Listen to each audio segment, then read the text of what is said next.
ये क्षेत्रमिति का पहला पाठ है। जो बच्चे अभी तक ना जुड़े हैं जुड़ लीजिए। ठीक हो गया।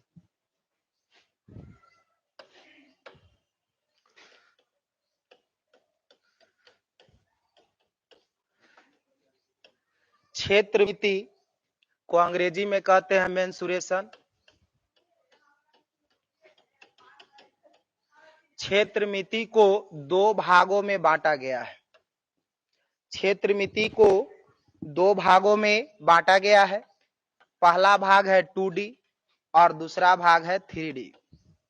ध्यान दीजिए, क्षेत्रमिति को दो भागों में बांटा गया है। पहला भाग है 2D और दूसरा भाग है 3D। 2D का पूरा फुल फॉर्म 2 डायमेंशनल, हिंदी में द्विविमीय। 3D का फुल फॉर्म हुआ 3 डायमेंशनल, जिसको कहते हैं हिंदी में त्रिविमीय।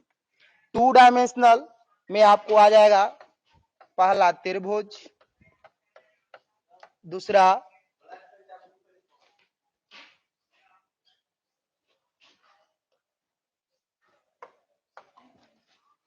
पहला हो जाएगा आपका त्रिभुज,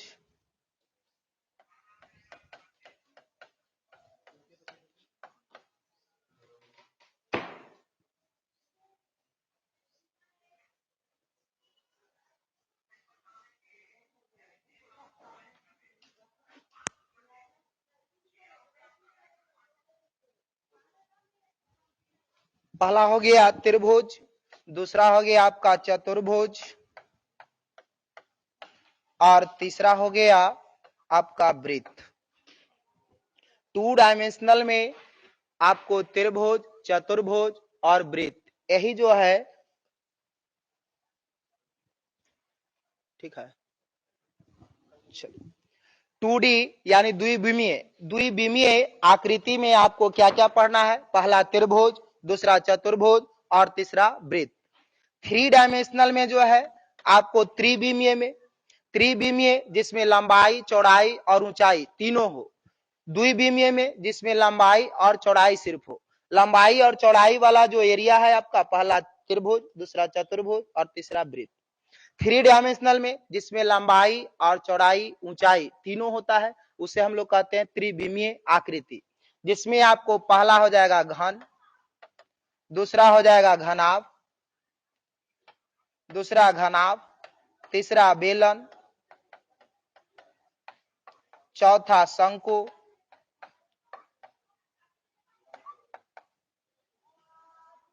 पांचवा हो जाएगा आपका बेलन, छठा हो जाएगा गोला और एक लास्ट है जिसको कहते हैं छिन्नक। छिन्नक, छिन्नक इसका एक और नाम है जिसको कहते हैं बाल्टी। छिन्नक का एक और नाम है जिसको कहते हैं बाल्टी। फिर से ध्यान दीजिए, क्षेत्रमिति को कितने भागों में बांटा गया? दो भाग में। पहला 2D और दूसरा 3D। 2D डायमेंशनल जिसमें लंबाई और चौड़ाई हो, उसे द्विविमीय आकृति कहते हैं, जिसमें क्या क्या आपको पढ़ना है? पहला है त्रिभुज, दूसरा चतुर्भुज और तीसरा हो गया वृत्त।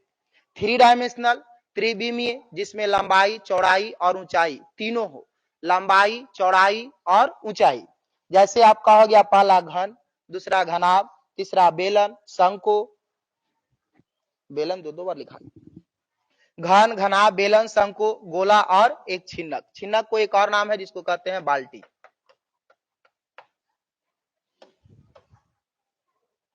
बाल्टी, ध्यान दीजिए, पहले हम लोग 2D डायमेंशनल क्लियर कर लेते हैं, फिर उसके बाद में जो है 3 डायमेंशनल में आएंगे।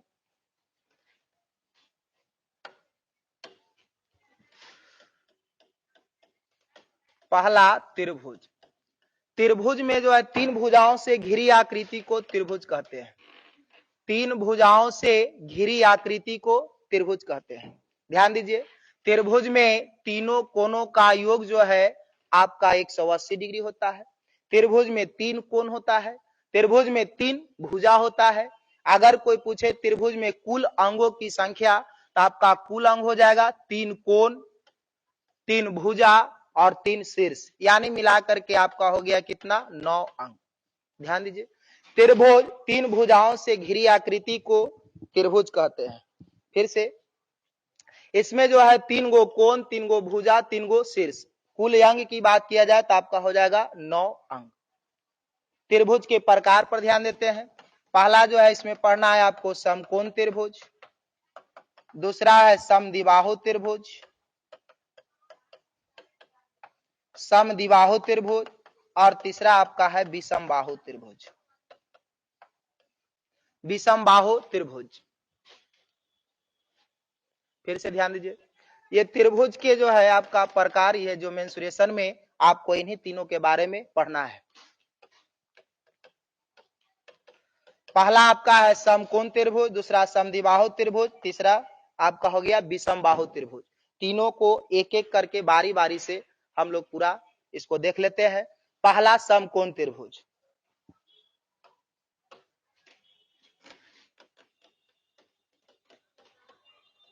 समकोण त्रिभुज वो वैसा त्रिभुज जिसका एक कोण 90 डिग्री के बराबर हो, उसे हम लोग कौन त्रिभुज कहते हैं? समकोण त्रिभुज। वैसा त्रिभुज जिसका एक कोण का मान कितना डिग्री हो? 90 डिग्री के बराबर हो, उसे कहते हैं समकोण त्रिभुज।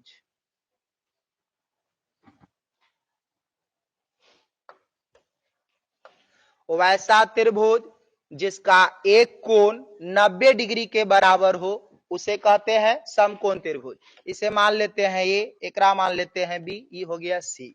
ये आपका कोण बी बराबर जो है 90 डिग्री। समकोण के सामने वाला को कर्ण कहते हैं, खड़ा है उसे लंब कहते हैं, और पड़ा हुआ है उसे आधार कहते हैं। फिर से ध्यान दीजिए, समकोण त्रिभुज का परिभाषा, वैसा त्रिभुज जिसका एक कोण 90 डिग्री के बराबर हो, उसे कहते हैं समकोण त्रिभुज। समकोण त्रिभुज ए बी सी एक समकोण त्रिभुज बनाए जिसमें कोण बी बराबर 90 डिग्री है। समकोण के सामने वाला को कर्ण कहते हैं, और जो खड़ा है उसे लंब, पड़ा है उसे आधार।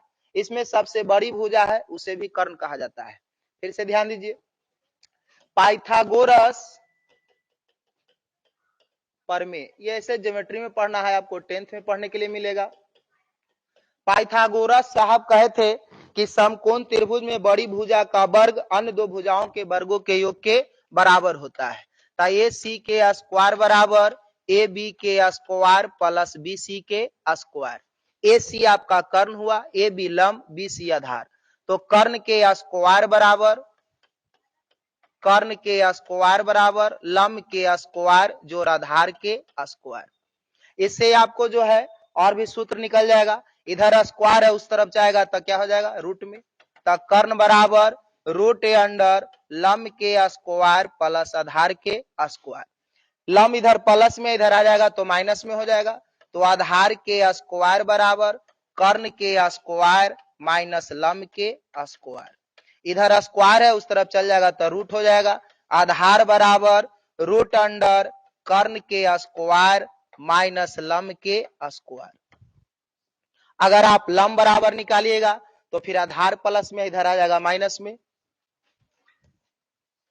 तो लंब बराबर हो जाएगा आपका लंब के स्क्वायर बराबर कर्ण के स्क्वायर माइनस आधार के स्क्वायर। स्क्वायर है उधर चल जाएगा तो रूट हो जाएगा। तो लंब बराबर रूट कर्ण के स्क्वायर माइनस आधार के स्क्वायर। ये सूत्र है, आप स्क्रीनशॉट इसको ले लीजिएगा। समकोण त्रिभुज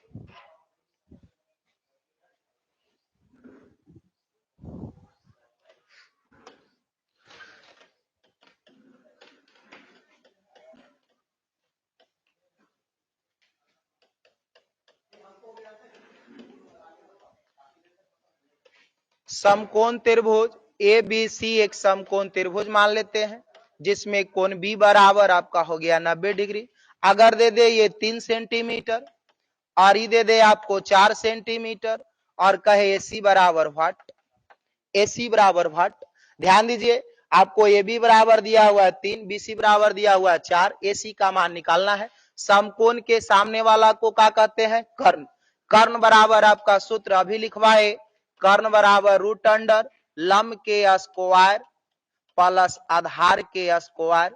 रूट अंडर लंब बराबर आपका दिया हुआ है 3 सेंटीमीटर, तो 3 के स्क्वायर आधार दिया हुआ आपका 4 सेंटीमीटर, तो 4 के स्क्वायर, 3 के स्क्वायर 3 तिहाई 9, 4 के स्क्वायर 4 चौके 16 और 16 और 9 जोड़ दीजिएगा 25 हो जाएगा, 25 का वर्गमूल 5, ये आपका कर निकल गया 5 सेंटीमीटर।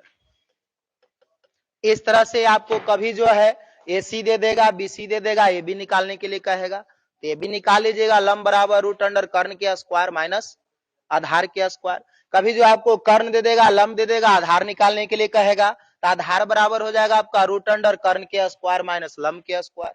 इस तरह से आप तीनों भुजा में से किसी कोई दूगो भुजा का मान दिया हुआ रहेगा और तीसरा भुजा का मान आपसे पूछेगा, तो आप इस सूत्र का प्रयोग करके आसानी से इसे निकाल सकते हैं। उतार लीजिए इसे।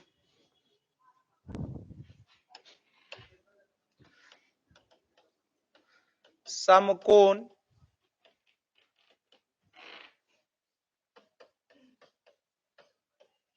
त्रिभुज, अगर समकोण त्रिभुज का क्षेत्रफल ज्ञात करने के लिए कहे, तो ध्यान दीजिए, खड़ा है उसको कहते हैं लंब, पड़ा है उसको कहते हैं आधार, और सबसे बड़ा भुजा है उसको कहते हैं कर्ण। अगर इसे हम लोगों को अगर त्रिभुज का क्षेत्रफल ज्ञात करने के लिए कहे, तो समकोण त्रिभुज का क्षेत्रफल बराबर सूत्र होता है आपका, समकोण त्रिभुज का क्षेत्रफल बराबर 1/2 गुने आधार गुने ऊंचाई, या ऊंचाई आपका लंब जो है वही आपको ऊंचाई का काम करेगा। 1/2 गुने आधार गुने ऊंचाई, ऊंचाई जो है वह लंब जो दिया हुआ है वही आपका ऊंचाई का काम करेगा। लंब को B से सूचित करते हैं, आधार को L से, लंब को L से और आधार को B से, तो आपका हो जाएगा 1/2 गुने L गुने B, ये भी आपका सूत्र हो जाएगा। समकोण त्रिभुज का क्षेत्रफल बराबर 1/2 गुने आधार गुने ऊंचाई। इस सूत्र की सहायता से आप जो है समकोण त्रिभुज का क्षेत्रफल ज्ञात कर लीजिएगा। जैसे का वो क्वेश्चन देख लेते हैं। आपका ABC एक समकोण त्रिभुज है जिसमें कोण B बराबर 90 डिग्री दिया हुआ हो, ये दे दे आपको 3 और ये दे दे आपको 4 और कहे इसका क्षेत्रफल ज्ञात करने के लिए। अभी क्षेत्रफल बराबर सूत्र बताए 1/2 गुने L गुने B, L का मान दिया हुआ है और B का मान दिया हुआ है।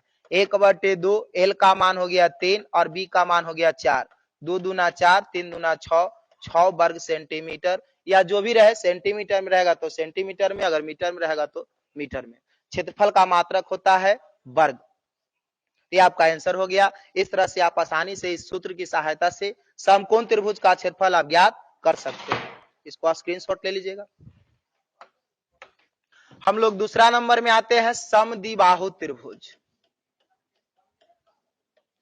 समद्विबाहु त्रिभुज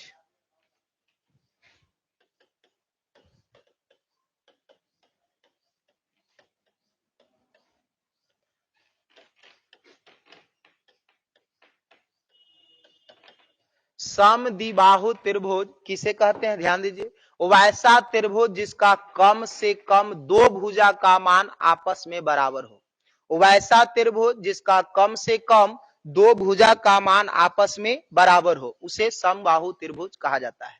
सम का मतलब होता है बराबर, द्वि का मतलब होता है दो, और बाहु का मतलब होता है भुजा। वैसा त्रिभुज जिसका कम से कम दो भुजा का मान आपस में बराबर हो उसे समद्विबाहु त्रिभुज कहा जाता है। फिर से ध्यान दीजिए, वैसा त्रिभुज जिसका कम से कम दो भुजा का मान आपस में क्या होना चाहिए, बराबर होना चाहिए, उसे क्या कहेंगे, समद्विबाहु त्रिभुज।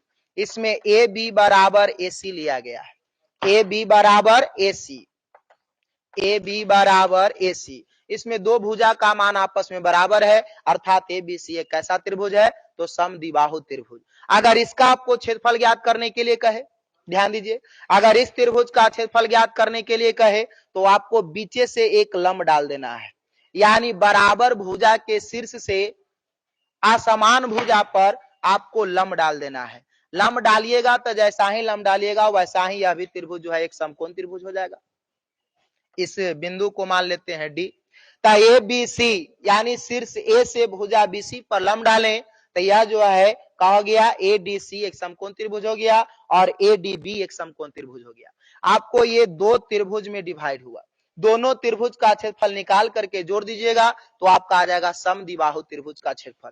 अर्थात अगर डायरेक्ट निकालना चाहिएगा समद्विबाहु त्रिभुज का क्षेत्रफल, समद्विबाहु त्रिभुज का क्षेत्रफल बराबर आपका सूत्र होगा 1/2 गुने ये पूरा आधार BC, है ना, ये पूरा जो है आपका आधार हो गया BC गुने ऊंचाई आपका हो जाएगा AD। ऊंचाई निकाल लीजिएगा, जो आएगा वही आपका आंसर हो जाएगा। BC भुजा पूरा BC और ये AD 1/2 गुने BC गुने AD, 1/2 गुने आधार, आधार का काम करेगा पूरा BC भुजा और ऊंचाई का काम करेगा AD। इस त्रिभुज के सहायता से आप आसानी से समद्विबाहु त्रिभुज का क्षेत्रफल ज्ञात कर सकते हैं। इसको नोट कर लीजिए।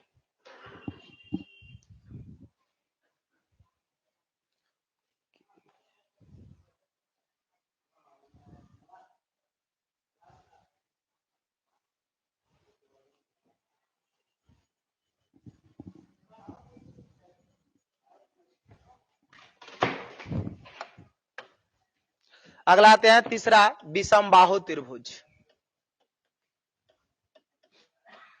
विषमबाहु त्रिभुज, ध्यान दीजिए इसका परिभाषा, वैसा त्रिभुज जिसका कोई भुजा का मान आपस में बराबर ना हो, वैसा त्रिभुज जिसका कोई भुजा का मान आपस में बराबर ना हो, अर्थात तीनों भुजा का मान अलग अलग हो। वैसा त्रिभुज जिसका तीनों भुजा का मान क्या हो, अलग अलग हो, यानी अर्थात आपस में बराबर ना हो, उसे क्या कहते हैं, विषमबाहु त्रिभुज। ध्यान दीजिए ABC एक विषमबाहु त्रिभुज ले लेते हैं। भुजा भुजा AB कुछ है, BC कुछ है और AC कुछ है, यानी तीनों भुजा का मान अलग अलग है। A के सामने वाला जो भुजा है उसको स्मॉल a से सूचित करते हैं, B के सामने वाला भुजा को स्मॉल b से सूचित करते हैं और C के सामने वाला भुजा को स्मॉल c से सूचित करते हैं। ध्यान दीजिए, अगर विषमबाहु त्रिभुज का अगर आपसे क्षेत्रफल निकालने के लिए कहे तो ध्यान दीजिए सबसे पहले आप क्या कीजिएगा, दिया हुआ त्रिभुज है उसका अर्ध परिमाप ज्ञात कीजिएगा। अर्ध परिमाप, पहले हम लोग पूरा परिमाप जान लेते हैं फिर आधा करने के लिए सीख लेंगे। परिमाप होता है तीनों भुजाओं का योग, तीनों भुजाओं को अगर जोड़ देंगे तो वो आपका त्रिभुज का हो जाएगा परिमाप।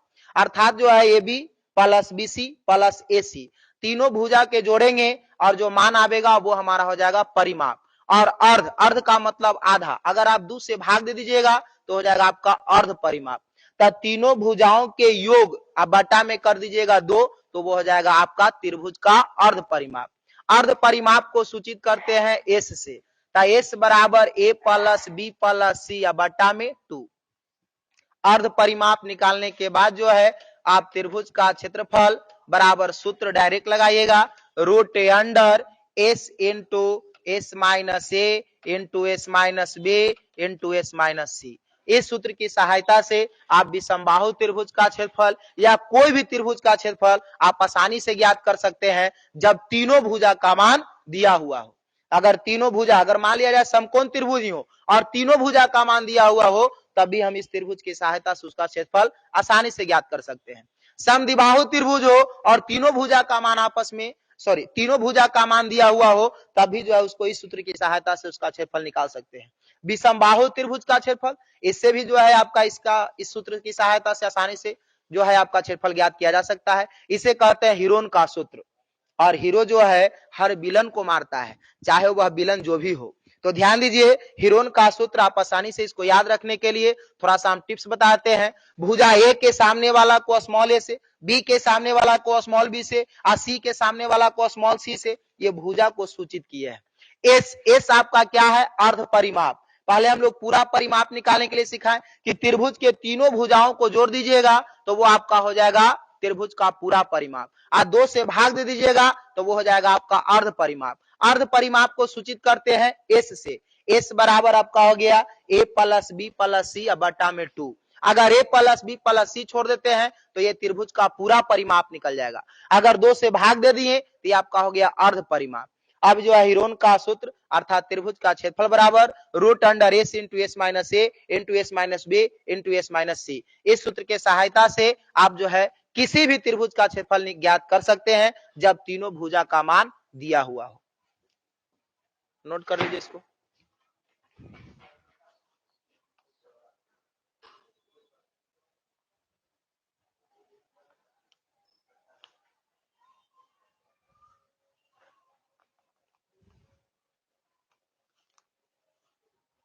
हेलो हेलो,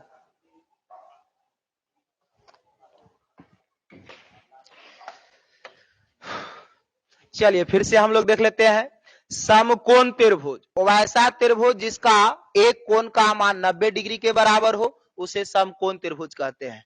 समकोण के सामने वाली भुजा को कर्ण कहते हैं, खड़ा है उसे लंब कहते हैं, पड़ा है उसे आधार कहते हैं। चलिए ध्यान दीजिए, अगर समकोण त्रिभुज का क्षेत्रफल ज्ञात करने के लिए कहे तो समकोण त्रिभुज का क्षेत्रफल बताए 1/2 गुने आधार गुने ऊंचाई। इस सूत्र की सहायता से आप समकोण त्रिभुज का क्षेत्रफल आसानी से ज्ञात कर सकते हैं। इसमें आपको दो भुजा दिया हुआ हो, कोई एक तीसरा भुजा ज्ञात करने के लिए कहे तभी बताया पाइथागोरस प्रमेय। उसमें बताया कि बड़ी भुजा का वर्ग अन्य दो भुजाओं के वर्गों के योग के क्या होता है, बराबर होता है। अर्थात कर्ण के स्क्वायर बराबर लंब के स्क्वायर प्लस आधार के स्क्वायर। इस सूत्र की सहायता से कोई दो भुजा का मान दिया हुआ हो तो तीसरा भुजा का मान आप आसानी से ज्ञात कर सकते हैं। दूसरा हम लोग पढ़े समद्विबाहु त्रिभुज, वैसा त्रिभुज जिसका कम से कम दो भुजा का मान आपस में बराबर हो। बार बार बोल रहे हैं कम से कम दो भुजा का मान, अर्थात कह सकते हैं अगर दो भुजा का मान बराबर हो उसे समद्विबाहु कहेंगे। क्या अगर तीनों भुजा का मान बराबर हो तो क्या उसे समद्विबाहु कहेंगे या नहीं, तो उसे कहेंगे। अगर तीनों भुजा का मान आपस में बराबर हो तो उसे भी समद्विबाहु त्रिभुज कहेंगे, क्योंकि समद्विबाहु त्रिभुज का परिभाषा है वैसा त्रिभुज जिसका कम से कम दो भुजा का मान आपस में बराबर होना चाहिए, और तीनों भुजा का मान आपस में बराबर है तो और अच्छी बात है, तो इसे भी हम लोग समद्विबाहु त्रिभुज कह सकते हैं। और जिसका तीनों भुजा का मान आपस में बराबर हो उसे हम लोग समबाहु और समद्विबाहु दोनों कह सकते हैं। ध्यान दीजिए, तो अगर इस त्रिभुज का क्षेत्रफल ज्ञात करने के लिए कहे तो बराबर भुजा के शीर्ष से असमान भुजा पर आप लंब डाल दीजिए, लंब डालिएगा जैसा ही जो है ये आपका समकोण त्रिभुज हो जाएगा। और इसका क्षेत्रफल निकालने के लिए अभी सूत्र बताएं 1/2 गुने ये पूरा भुजा BC, अगर इसको हम x मान लेते हैं तो 1/2 गुने x गुने क्या ऊंचाई, तो ऊंचाई आपका हो जाएगा कितना, ऊंचाई को अगर h मान लेते हैं तो 1/2 गुने x गुने h, यानी 1/2 गुने BC गुने का हो जाएगा आपका AD। अगर AD दिया हुआ हो और BC दिया हुआ हो तो सूत्र पर मान रखिए, हल कीजिए, आपका आंसर आ जाएगा। तीसरा बताएं आपका विषम बाहु त्रिभुज, वैसा त्रिभुज जिसमें तीनों भुजा का मान आपस में बराबर ना हो, यानी AB भुजा कुछ हो, BC कुछ रहेगा और AC कुछ हो। AB जो है AB का मान लेते हैं 5 सेंटीमीटर, BC का मान लेते हैं 6 सेंटीमीटर और AC का मान ले लेते हैं 7 सेंटीमीटर। ये तीनों भुजा का मान अलग अलग है, इसे हम लोग क्या कहेंगे, विषम बाहु त्रिभुज। और इस त्रिभुज का क्षेत्रफल ज्ञात करने के लिए कहेगा तो सबसे पहले आप उसको अर्ध परिमाप ज्ञात कीजिएगा, यानी तीनों भुजाओं का योग और उसको 2 से भाग दे देंगे तो वो हो जाएगा आपका अर्ध परिमाप। अर्ध परिमाप बराबर A plus B plus C बटा में 2, आपका यह सूत्र, इससे आप अर्ध परिमाप निकाल लीजिए। उसके बाद हीरोन का सूत्र लगा करके आप जो है त्रिभुज का क्षेत्रफल ज्ञात कर लीजिए। लास्ट आपका है एक समबाहु त्रिभुज। समबाहु त्रिभुज, ध्यान दीजिए, सम का मतलब होता है बराबर, सम माने बराबर, बाहु माने भुजा। वैसा त्रिभुज जिसका तीनों भुजा का मान आपस में बराबर हो, वैसा त्रिभुज जिसमें तीनों भुजा का मान आपस में बराबर हो उसे कहेंगे समबाहु त्रिभुज। वैसा त्रिभुज जिसमें तीनों भुजा का मान आपस में बराबर हो उसे क्या कहेंगे, समबाहु त्रिभुज। एक के सामने तीनों भुजा का मान आपस में बराबर है तो तीनों को मान लेते हैं, ये तीनों भुजा का मान लिए ये। अब जो है इसका क्षेत्रफल ज्ञात करने के लिए कहेगा, समबाहु त्रिभुज का क्षेत्रफल बराबर, अब कहा जाएगा √3/4 गुने भुजा के स्क्वायर। इस त्रिभुज के इस सूत्र की सहायता से आप समबाहु त्रिभुज का क्षेत्रफल आसानी से निकाल लीजिएगा। समबाहु त्रिभुज का परिमाप बराबर, परिमाप बताएं कि तीनों भुजाओं का योग, तीनों भुजाओं का योग, यानी तीनों भुजा आपका ए है तो A प्लस A, यानी 3 बार तीनों भुजा को जोड़ेंगे तो क्या हो जाएगा 3 × A, यानी 3 गुने भुजा। समबाहु त्रिभुज का परिमाप आपका हो जाएगा क्या, 3 गुने भुजा। समबाहु त्रिभुज का क्षेत्रफल √3/4 गुने भुजा के स्क्वायर। अगर भुजा मान लिया जाए 2 सेंटीमीटर दिया हुआ हो और क्षेत्रफल पूछे तो √3/4 गुने 2 के स्क्वायर, तो 2 के स्क्वायर 4, 4 से 4 कटेगा, बच गया √3, आपका आंसर हो गया। तो इस जो है सूत्र की सहायता से आप आसानी से इसे ज्ञात कर सकते हैं। नोट कर लीजिए।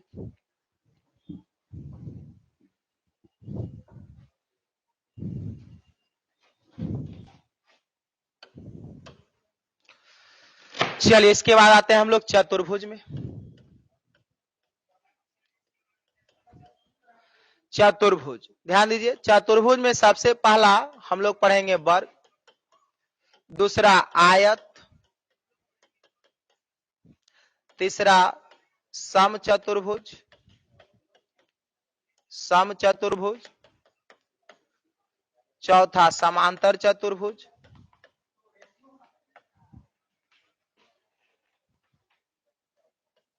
समांतर चतुर्भुज, पांचवा हो गया आपका समलंब चतुर्भुज,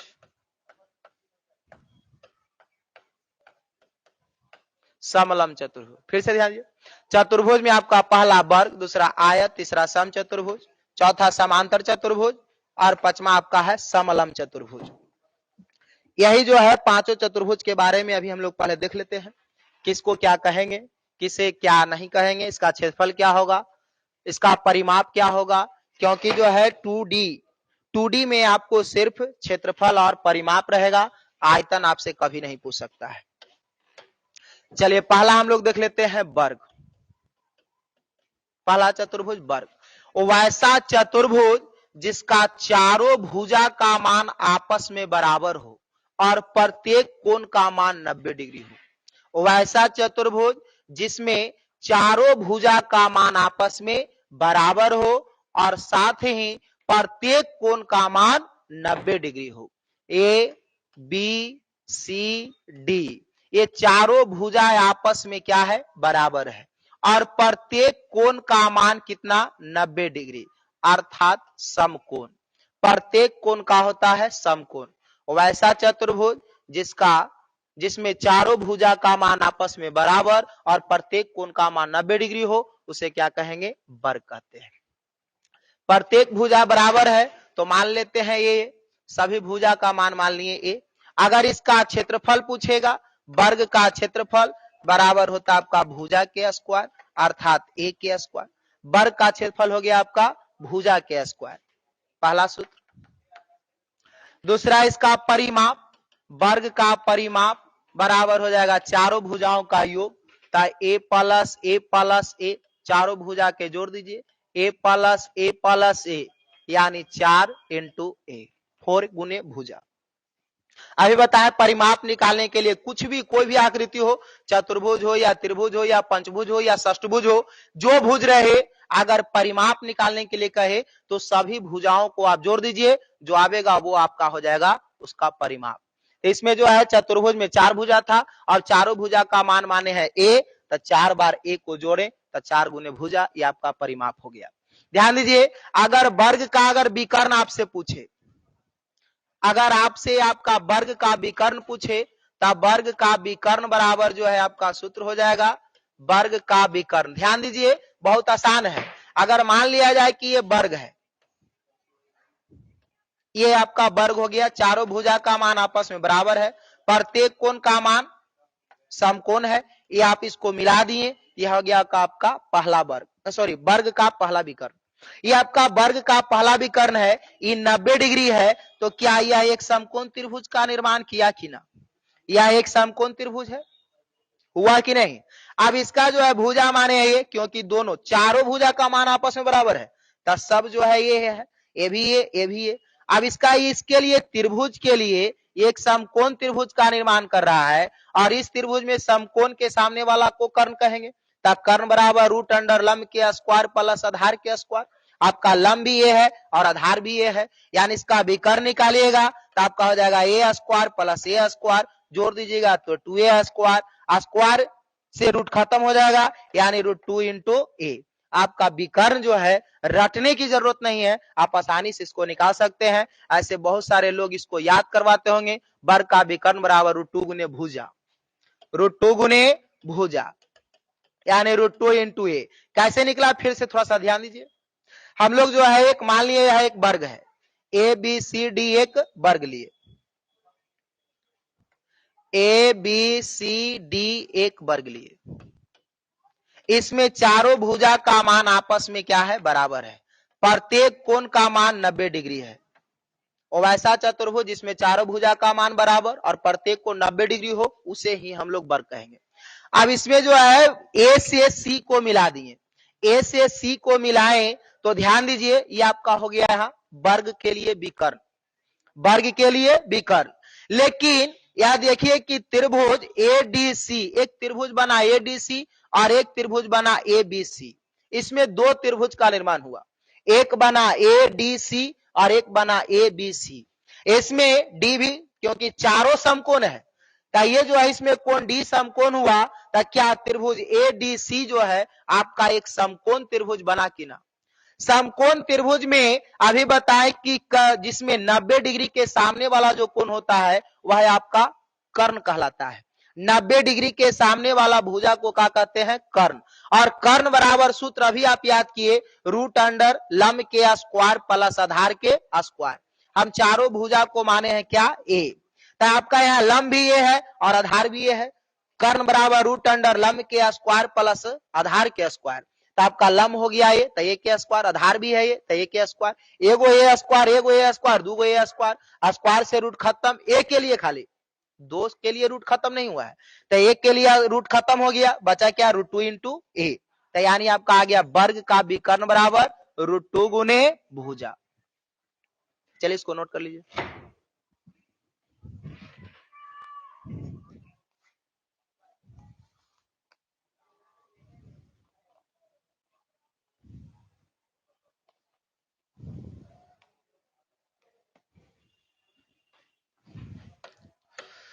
अगला दूसरा नंबर, दूसरा है आपका आयत।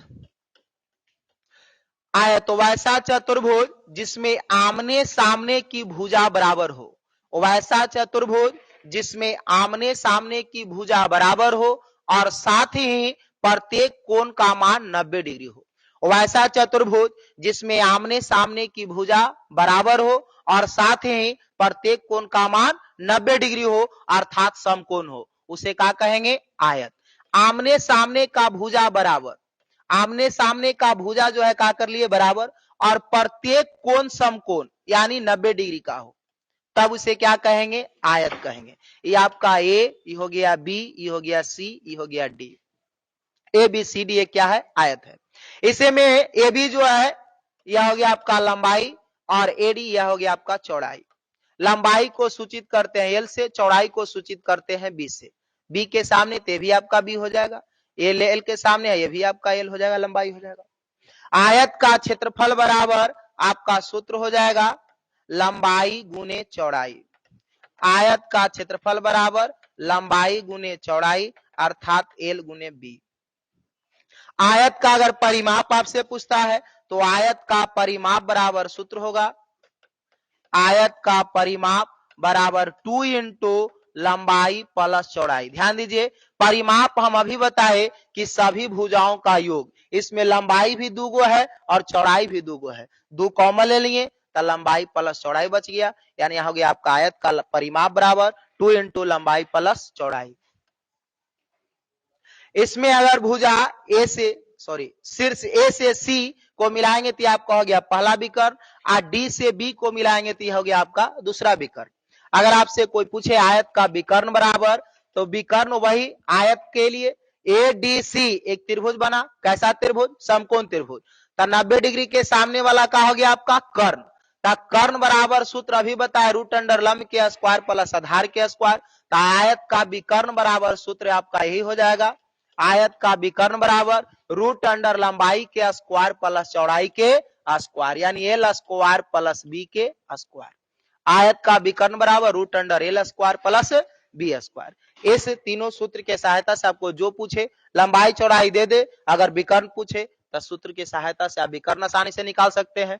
अगर मान लिया जाए लंबाई चौड़ाई दे दे, क्षेत्रफल पूछे तो लंबाई गुना चौड़ाई आप क्षेत्रफल निकाल सकते हैं, परिमाप निकाल सकते हैं। कोई दो भुजा का मान आपसे दे दे तो आप जो है उसे क्षेत्रफल, परिमाप या विकर्ण तीनों में से कुछ भी आसानी से निकाल सकते हैं। इसे नोट कीजिए।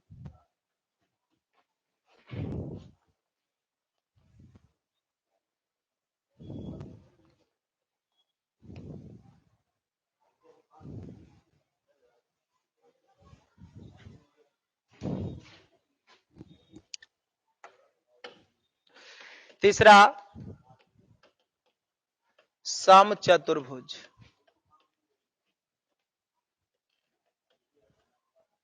समचतुर्भुज वैसा चतुर्भुज जिसका चारों भुजा का मान आपस में बराबर हो। वैसा चतुर्भुज जिसमें चारों भुजा का मान आपस में बराबर हो उसे क्या कहते हैं? समचतुर्भुज। ध्यान दीजिए, वर्ग को अगर कान पकड़ करके आप खींच देते हैं तो बन जाता है आपका समचतुर्भुज। अगर वर्ग को कान पकड़ के खींच देते हैं तब बन जाता है आपका समचतुर्भुज। इसमें जो है परिभाषा में कहा कि चारों भुजा का मान आपस में बराबर होना चाहिए। चारों भुजा का मान आपस में बराबर हो उसे हम लोग क्या कहेंगे? समचतुर्भुज। ध्यान दीजिए, इसमें आपको ये नहीं कहा कि प्रत्येक कोण समकोण होना चाहिए। प्रत्येक कोण समकोण होगा तो फिर वो क्या हो जाएगा? आपका वर्ग हो जाएगा। समचतुर्भुज का कंडीशन सिर्फ यही है कि चारों भुजा का मान आपस में सिर्फ बराबर हो, उसे हम लोग क्या कहेंगे? समचतुर्भुज कहेंगे। अगर इसका क्षेत्रफल ज्ञात करने के लिए कहता है तो ध्यान दीजिए, शीर्ष ए से शीर्ष सी को मिलाए ये आपका हो गया पहला विकर्ण, और शीर्ष डी से शीर्ष बी को मिलाए ये आपका हो गया दूसरा विकर्ण। पहला विकर्ण को सूचित किए D1 से और दूसरा विकर्ण को सूचित किए D2 से। समचतुर्भुज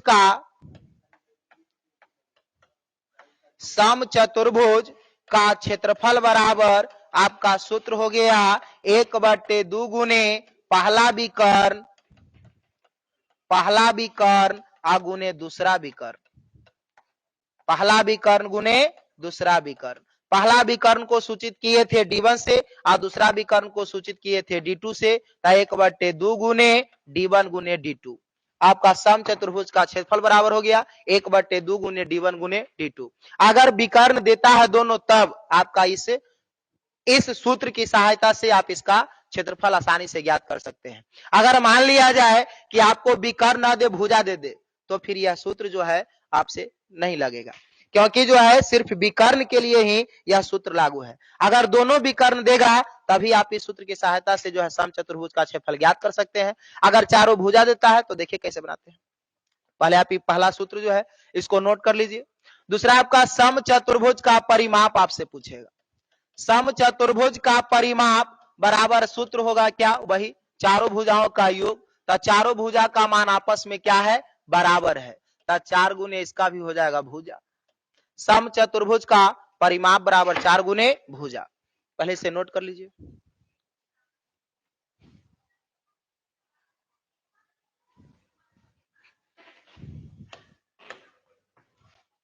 चलिए देख लेते हैं थोड़ा सा। अगर मान लिया जाए कि आपसे कोई एक विकर्ण दे दे, कोई एक विकर्ण दे दे और एक भुजा दे दे, कोई एक विकर्ण दे और एक भुजा दे दे, तब जो है इसका क्षेत्रफल ज्ञात करने के लिए कहे। मान लिया जाए A B C D। ध्यान दीजिए, इसमें जो है आप एक विकर्ण जैसा ही खींचते हैं तो समचतुर्भुज जो है वह 2 भागों में बढ़ जाता है। एक आपका बन गया त्रिभुज ADC और एक आपका त्रिभुज बन गया ABC, और दोनों त्रिभुज का क्षेत्रफल अलग अलग निकाल करके अगर आप उसको जोड़ देते हैं तो फिर आपका इस चतुर्भुज का क्षेत्रफल आसानी से ज्ञात हो जाता है। अगर कोई भुजा दे देता है और एक विकर्ण दे देता है तब जो है आपको इस सूत्र के सहायता से आसानी से आप ज्ञात कर सकते हैं। जैसे ध्यान दीजिए, मान लेते हैं भुजा ले लेते हैं 4 सेंटीमीटर और इसका विकर्ण ले लेते हैं 6 सेंटीमीटर। सपोज दैट इसका विकर्ण ले लिए 6 सेंटीमीटर, हो गया आपका 6 सेंटीमीटर। अभी बताएं कि समचतुर्भुज में चारों भुजा का मान आपस में बराबर होता है, तो ये भी 4 हो जाएगा, ये भी 4 हो जाएगा, ये भी 4 हो जाएगा, ये भी 4 हो जाएगा। अब यहाँ पर ध्यान दीजिए, एक विकर्ण आपका दिया है 6 सेंटीमीटर। अब कह रहा है इसका क्षेत्रफल ज्ञात कीजिए। एक विकर्ण दिया और एक भुजा दिया। अभी हम इसका क्षेत्रफल बराबर सूत्र लिखवाए 1/2 गुने विकर्णों का गुणनफल, यानी पहला विकर्ण गुने दूसरा विकर्ण। यहाँ आपको एगो भुजा दिया है, एगो विकर्ण दिया है, दोनों विकर्ण नहीं है, तो ध्यान दीजिए इसमें। लेकिन अभी जो हम बताएं कि अगर एक विकर्ण खींचते हैं तो त्रिभुज दो त्रिभुज में कन्वर्ट, ये चतुर्भुज जो है दो त्रिभुज में कन्वर्ट हो जाता है। और दोनों त्रिभुज का क्षेत्रफल अलग अलग निकाल करके और इसको जोड़ देते हैं तो आपका इस चतुर्भुज का क्षेत्रफल ज्ञात हो जाएगा। ध्यान दीजिए ADC एक त्रिभुज बन रहा है, ADC एक क्या बन रहा है आपका त्रिभुज बन रहा है। इसमें आप त्रिभुज का क्षेत्रफल हिरोन का सूत्र लगा करके इस त्रिभुज का क्षेत्रफल आप आसानी से ज्ञात कर सकते हैं। जैसे S बराबर A plus B plus C बटे 2 बताए थे, तो A का मान ले लेते हैं 6, B का मान हो गया 4, C का मान हो गया 4 बट्टा में 2, 6 4 10, 10 4 14, 14 बटे 2 के मर्तबे कटेगा 7 मर्तबे। ये आपका S निकल गया, S बराबर आ गया आपका 7 सेंटीमीटर। अब जो है त्रिभुज का क्षेत्रफल बराबर सूत्र root a under S into S minus A into S minus B into S minus C। S बराबर आपका आ गया 7, तो 7 minus 6 into 7 minus 4 into 7 minus 4। इसको हल कर लीजिए, तो रूट ए अंडर 7 में से 6 गया तो 1, 7 में से 4 गया 3, 7 में से 4 गया 3, 3 दो गो है तो एगो बाहर हो गया और रूट 7 अंदर रह गया। इतना वर्ग सेंटीमीटर एक त्रिभुज का क्षेत्रफल आया। इसी तरह से दूसरा को हम लोग 2 से गुना कर देते हैं, तो चतुर्भुज का क्षेत्रफल बराबर हो जाएगा आपका 2 गुने है ना 3 रूट 7, यानी 3 दूना 6, 6 रूट 7 वर्ग सेंटीमीटर आंसर। तो अगर एक भुजा देता है एक विकर्ण देता है तो दोनों त्रिभुज का क्षेत्रफल निकाल के और उसको जो है जोड़ दीजिए, तो आपको जो है दोनों त्रिभुज का क्षेत्रफल निकाल के जोड़ दीजिएगा, आपका चतुर्भुज का क्षेत्रफल हो जाएगा। या एक त्रिभुज के क्षेत्रफल निकाल के 2 से गुना कर दीजिए, तभी जो है आपका चतुर्भुज का क्षेत्रफल निकल जाएगा। अगर दोनों विकर्ण दे देता है तब तो आपको सूत्र डायरेक्ट बताएं 1/2 गुने पहला विकर्ण गुने दूसरा विकर्ण। अगर एक विकर्ण और एक भुजा देता है तब आपको इस विधि द्वारा आपका चतुर्भुज का क्षेत्रफल निकालना पड़ेगा। अगर दोनों विकर्ण देता है तब तो फिर कहना ही नहीं है, आपसे आसानी से बन जाएगा। चलिए इसे नोट कर लीजिए।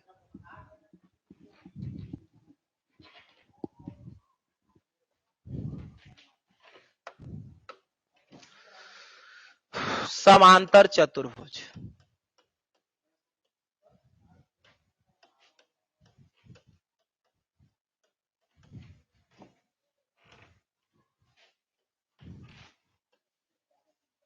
समांतर चतुर्भुज वैसा चतुर्भुज जिसमें आमने सामने की भुजा बराबर हो, वैसा चतुर्भुज जिसमें आमने सामने की भुजा बराबर हो उसे क्या कहते हैं समांतर चतुर्भुज। इसमें AB बराबर DC और AD बराबर BC, आमने सामने का भुजा बराबर हो उसे क्या कहते हैं समांतर चतुर्भुज। अगर A से भुजा DC पर अगर हम लंब डाल देते हैं तो ये आपका हो गया ऊंचाई का काम करेगा। ये आपका हो गया पहला विकर्ण, इधर से मिला देंगे तो आपका हो जाएगा दूसरा विकर्ण।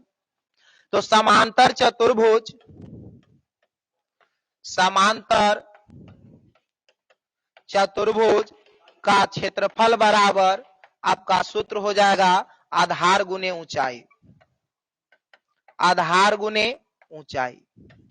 अगर आपको आधार दिया हुआ हो ऊंचाई दिया हुआ हो, ये आपका हो गया ऊंचाई, आधार दिया हुआ हो ऊंचाई दिया हुआ हो तो समांतर चतुर्भुज का क्षेत्रफल आसानी से आप ज्ञात कर सकते हैं।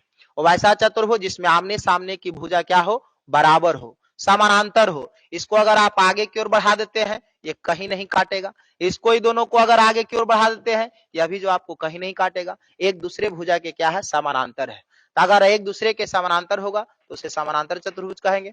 उसमें अगर ऊंचाई दिया हुआ हो आधार दिया हुआ हो तो समांतर चतुर्भुज का क्षेत्रफल होता है आधार गुने ऊंचाई। इस सूत्र की सहायता से आप इसका क्षेत्रफल आसानी से ज्ञात कर सकते हैं।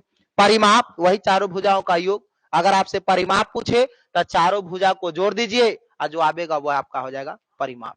नोट कीजिए इसको।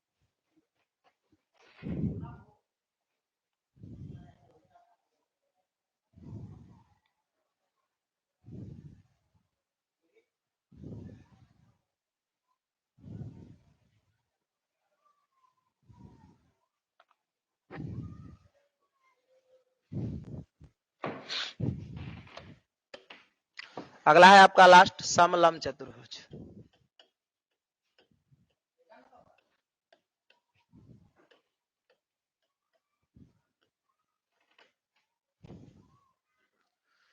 समलंब चतुर्भुज वैसा चतुर्भुज जिसका कम से कम एक जोड़ा भुजा समानांतर हो। वैसा चतुर्भुज जिसका एक जोड़ा यानी एक जोड़ी भुजा समानांतर हो, या तो ए बी समानांतर क्या हो सी डी, या ए डी समानांतर बी सी हो। वैसा चतुर्भुज जिसमें एक जोड़ी भुजा क्या हो समानांतर हो। अगर हम ए बी भुजा को आगे की ओर बढ़ाते हैं और डीसी भुजा को अगर आगे की ओर बढ़ाते हैं, यह कभी जो है एक दूसरे को नहीं काटेगा। लेकिन अगर एडी भुजा को अगर आगे बढ़ाते हैं और बीसी भुजा को अगर आगे की ओर बढ़ाते हैं, यह कहीं ना कहीं जाकर के काट देगा। तो समलंब चतुर्भुज का परिभाषा ध्यान दीजिएगा, वैसा चतुर्भुज जिसमें एक जोड़ी भुजा का मान, एक जोड़ी जो भुजा है वह एक दूसरे के समानांतर हो, कभी भी एक दूसरे को ना काटे।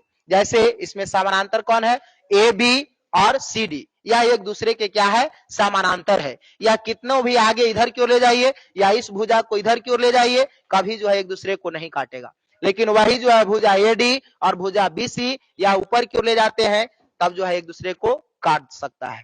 तो इसमें एक जोड़ी भुजा का मान आपस में क्या है समानांतर है। तो वैसा चतुर्भुज जिसमें एक जोड़ी भुजा क्या हो एक दूसरे के समानांतर हो, उसे हम क्या कहेंगे समलंब चतुर्भुज। समलंब चतुर्भुज का क्षेत्रफल होता है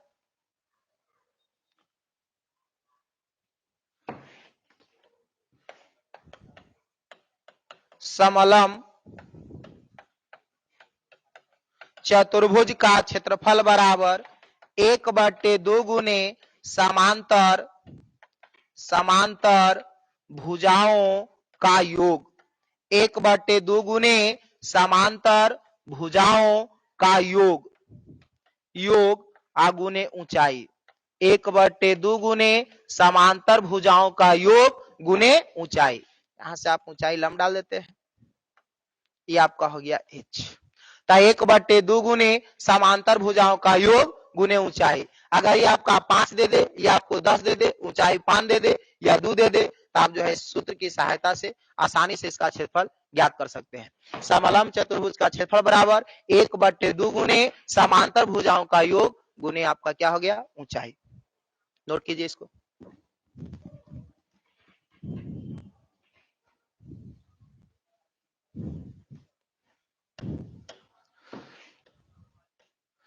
अगला आपका है लास्ट वृत्त।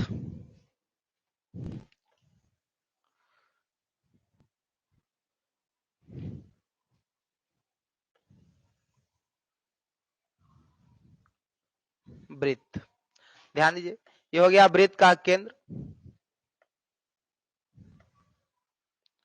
इसको मान लेते हैं ये हो गया आपका बी। ये जो ए से बी के बीच की दूरी है इसको कहते हैं चाप की लंबाई, इसको कहते हैं चाप की लंबाई। ध्यान दीजिए, ये जो ए से बी के बीच की दूरी है इसे कहते हैं चाप की लंबाई। ये हो गया है आपका त्रिज्या, ये हो गया आपका त्रिज्या। त्रिज्या से घिरी और ये चाप की लंबाई, दोनों त्रिज्या और ये चाप तीनों से जो घिरी आकृति है इसको कहते हैं त्रिज्यखंड, इसे कहते हैं त्रिज्यखंड। त्रिज्यखंड इसे कहते हैं जीवा, इसको कहते हैं जीवा। ये हो गया आपका जीवा। इसको कहते हैं लघु वृत्तखंड। ये जो क्षेत्र घिर रहा है ए बी और ये क्षेत्र, इसको कहते हैं लघु वृत्तखंड, लघु वृत्तखंड। और ऊपर वाला को कहते हैं दीर्घ वृत्तखंड, दीर्घ वृत्तखंड। फिर से ध्यान दीजिए, इसमें जो है एक इसको कहते हैं त्रिज्या, त्रिज्या को सूचित करते हैं आर से। ये हो गया आपका ए बी बीच की दूरी जो है ये हो गया आपकी चाप की लंबाई। ये हो गया जीवा, जीवा और चाप की लंबाई के नीचे जो घिरा क्षेत्र है इसको कहते हैं लघु वृत्तखंड, और ऊपर वाला को कहते हैं त्रिज्यखंड। और जो इस तरह शेष बच रहा है इस सब जो बच रहा है इसको कहते हैं दीर्घ वृत्तखंड। इसको अलग अलग करते हैं, एक के में हौच पौच हो गया है।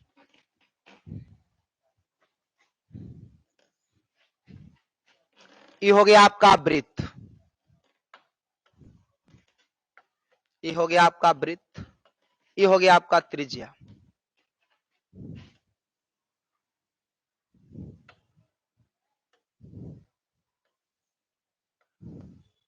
ये हो गया ए, इसको मान लेते हैं बी।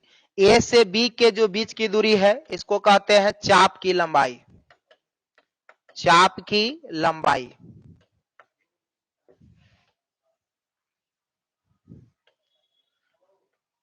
ये आपका हो गया त्रिज्यखंड। ये जो क्षेत्र घिर रहा है ये हो गया आपका त्रिज्यखंड, ये आपका हो गया त्रिज्यखंड, ये आपका हो गया त्रिज्यखंड। ये हो गया आपका लघु वृत्तखंड, ए बी। ये आपका हो गया लघु वृत्तखंड, लघु वृत्तखंड। और ये आपका हो गया दीर्घ वृत्तखंड। इसमें जो क्षेत्र घिरा है इसको कहते हैं लघु वृत्तखंड, ओ ए बी। ये जो क्षेत्र बचा इसको कहते हैं दीर्घ वृत्तखंड, दीर्घ वृत्तखंड। फिर से ध्यान दीजिए, ये आपका हो गया वृत्त, त्रिज्या, त्रिज्या को सूचित करते हैं आर से। यहां भी आपका त्रिज्या है, यह भी आपका त्रिज्या है, यह भी आपका त्रिज्या है, और ये भी आपका त्रिज्या है। इसमें जो ए से बी के बीच की दूरी है इसको कहते हैं चाप की लंबाई। ये हो गया आपका त्रिज्यखंड, ऊपर वाला हो गया दीर्घ वृत्तखंड, और नीचे वाला हो गया आपका लघु वृत्तखंड। इसको नोट कर लीजिए, सबका सूत्र हम अलग अलग बताएंगे।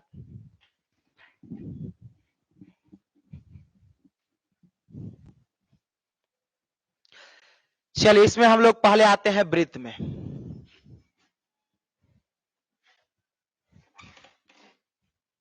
वृत्त का क्षेत्रफल बराबर, वृत्त का क्षेत्रफल बराबर होता है पाई आर स्क्वायर। वृत्त का परिधि, वृत्त का परिधि बराबर आपका हो गया सूत्र 2 पाई आर।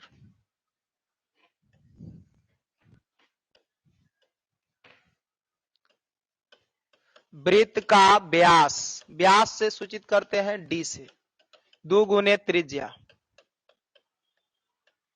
2 गुने त्रिज्या,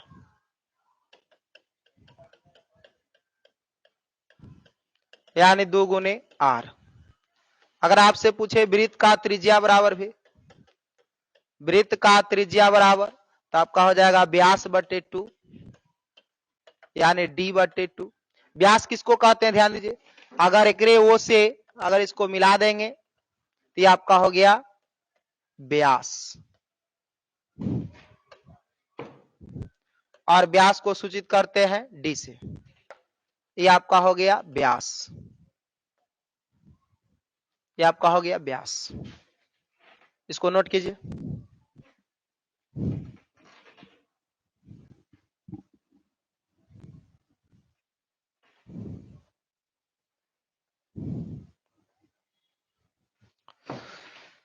चलिए जहां पाई का मान याद रखिएगा, जहां पाई का मान होता है 22/7 या 3.14, नोट कर लीजिए।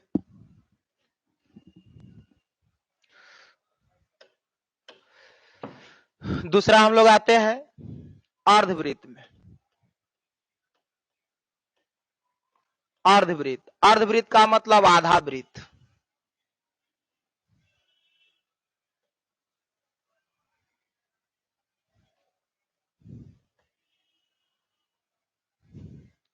ये हो गया आपका अर्धवृत्त, ये हो गया केंद्र, आर आर आर त्रिज्या हो गया।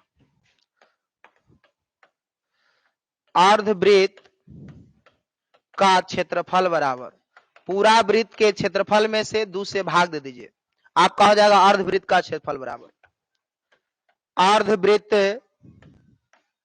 का परिधि। क्षेत्रफल में आप 2 से भाग दे देते हैं तो आपका क्षेत्रफल आधा हो जाता है।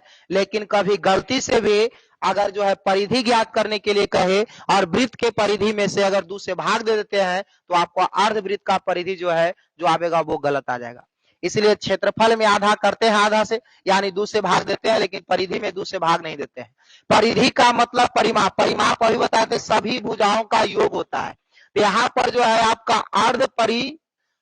अर्ध वृत्त का जो परिधि है, अगर पूरा परिधि में से वृत्त के परिधि में से अगर 2 से भाग देते हैं तो जो परिधि का मान आएगा वो आपका सिर्फ इतना ही आएगा, यहां से लेकर के यहां तक।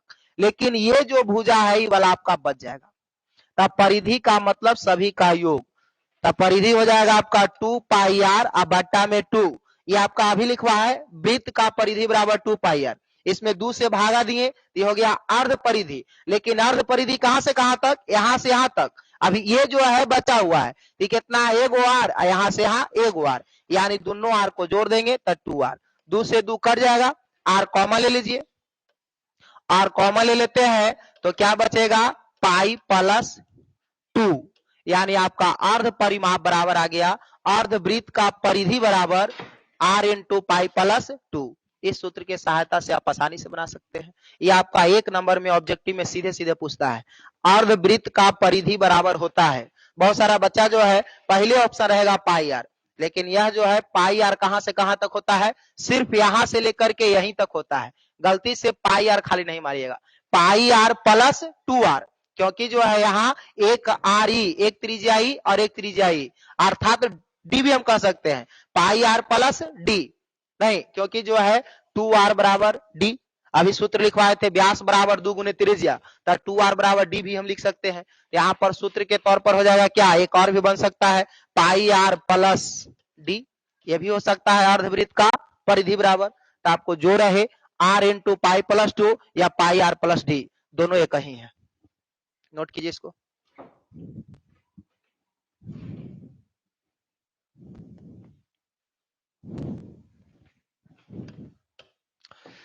चलिए अगला चाप की लंबाई।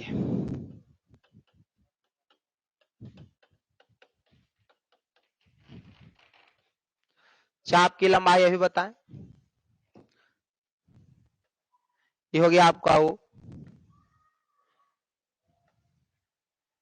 ये हो गया आर, ये हो गया आर, इसको ए बी, ये आपका जो है चाप की लंबाई है। तो चाप की लंबाई बराबर, चाप की लंबाई बराबर सूत्र होता है थीटा बटे 360 अगुने 2 पाई आर।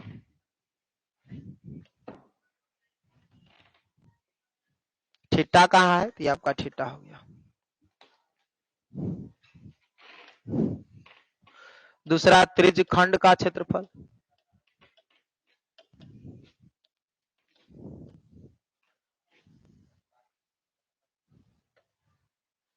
ये आपका हो गया त्रिज्यखंड, हो गया थीटा आर आर। त्रिज्यखंड का क्षेत्रफल बराबर थीटा बटे 360 गुने पाई आर स्क्वायर। इस सूत्र के सहायता से आप त्रिज्यखंड का क्षेत्रफल आसानी से ज्ञात कर सकते हैं।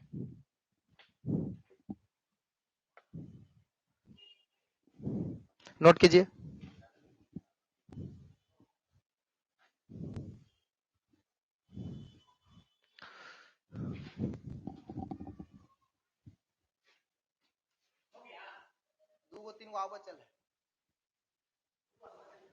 अगला में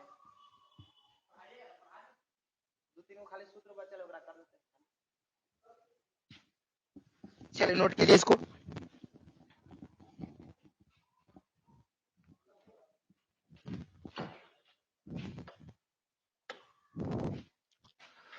लघु वृत्तखंड का क्षेत्रफल,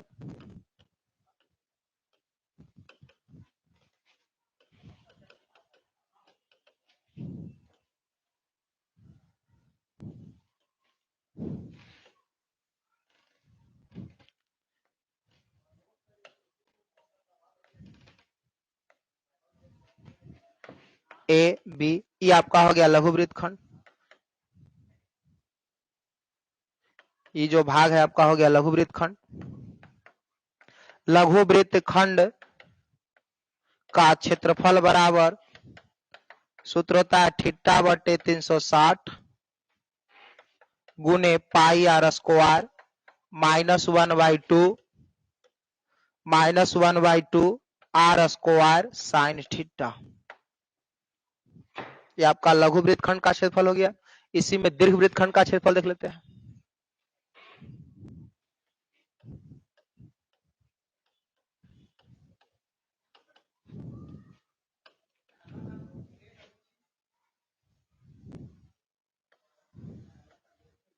का ओ आर आर ये हो गया, ये हो गया बी।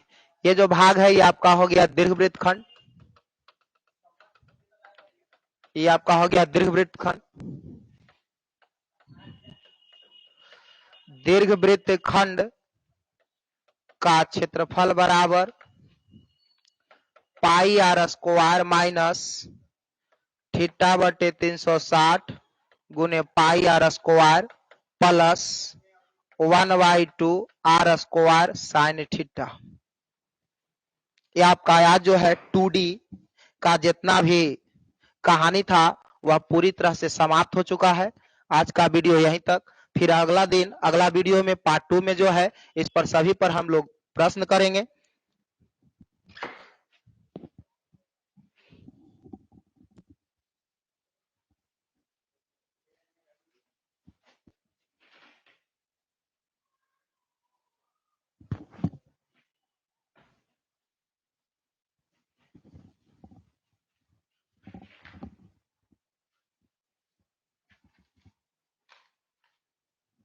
एंड कर दे सर।